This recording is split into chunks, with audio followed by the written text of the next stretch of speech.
Message, please. Way to go, Rabbi. Good evening, and good Chanukah, of course. I'm addressing not only those who are, in fact, Speak into the mic. Good evening and good Chanukah again.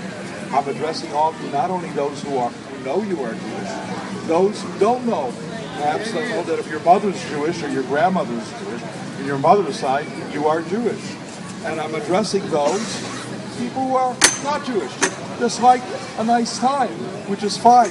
And understand there's value and meaning in other holidays that are of a different faith. Actually, we share.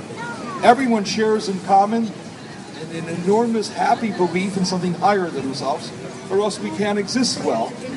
More than that, we share a common faith in a Father, a Creator that takes care of us and never neglects us. And we have a meaningful life by believing in God, not humanism, but respecting one another by the Ten Commandments.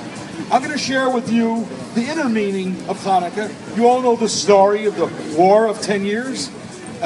Actually, it was maybe a little bit more, and it was incredible odds that a victory was won with a few people against many thousands and tens of thousands at a great risk. And it was done for religious freedom and belief actually in the Torah.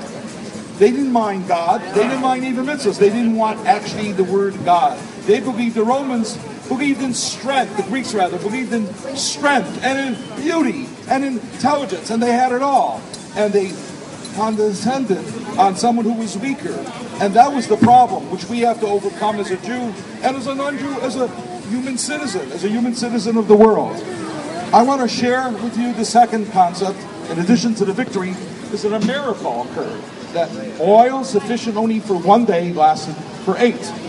The inner meaning of that, you all know that, of course, but there's a deeper, simple inner meaning to all of it.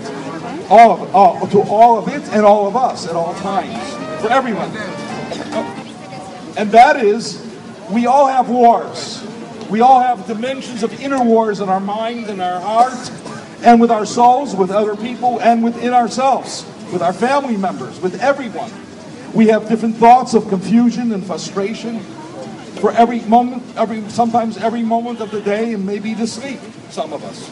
Sometimes we overcome it. Sometimes a smile wins the war for ourselves and others. Sometimes we find the answer, and we overcome ourselves, our own minds that fight us. Then there's another concept, darkness. You all know there's such a thing called a black hole? It's not just Einstein's theory. But in space, there is a place that is black, surrounded by light. And within it, there's a big magnet. And people can't move within it, or they get swallowed up. It is a fact. As a matter of fact, the Talmud said over 2,300 years ago that there's not such a thing as light, a created fact that God created the light, the first thing. But there's a created darkness. It's not just the lack of light. There's a tangible, empirical, something called black that God created according to the Talmud in the Paschal Lamb section, or Pesachim. And this created darkness is real. So much that at the 9th plague of darkness in Egypt, believe it or not, the people, it says factually, who were sitting couldn't get up, who were standing couldn't move, who were in the middle of stepping down, couldn't descend, go to sit, or couldn't, should we say, get up higher. They stood there as magnetized in a black hole. We have, and we are, not just sometimes fighting, sometimes we're in something worse called a black hole. We are the black hole. We say we don't have to put on tefillin. But in my heart, I'm a Jew. What about your hand? What about your heart? What about your mind? I promise and guarantee all of you that we are, I can say of myself, sometimes a black hole. We can overcome it with a little bit of light, and that's what Chanukah teaches us. There's another message, and finally, I encourage everyone to know that you're good, better than good. You all have won great victories in your life. You all have taken your black holes and turned it into magnificent light, and continue to do so. Don't have any lack of self-esteem. Don't say you did something wrong, and therefore you want to be worse. The opposite. Say you are perfect to the best that you could be, and you are. There's one additional message that maybe you don't know. The Cherokee Indians, there's two books, two versions of Star in the West by Elia Bodenat. They were actually freed slaves from King Solomon's times. They came over literally from Europe. Then they got to actual Asia. They went north, and they went over to the Bering Sea, and they got to Alaska. And the Cherokee Indians were actually Jewish. They practiced Judaism and Jewish belief. And you could all go online and Google the word Star in the West, Bodenat. And you'll see there's two books. One in 1813 by the Library of Congress, the Long Island Press, and one by this other book, which is not as good. They spoke Hebrew. They practiced Jewish religion in many ways, more than I could explain. More importantly, in all the Jewish holidays, believe me, and I've studied it, and I'm an expert in it, I will tell you one additional thing.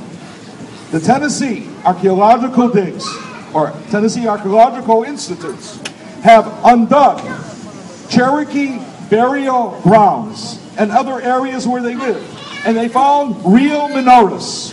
I mean real 8 menorahs across in the Shamash. There's pictures of them. It's not an exaggeration.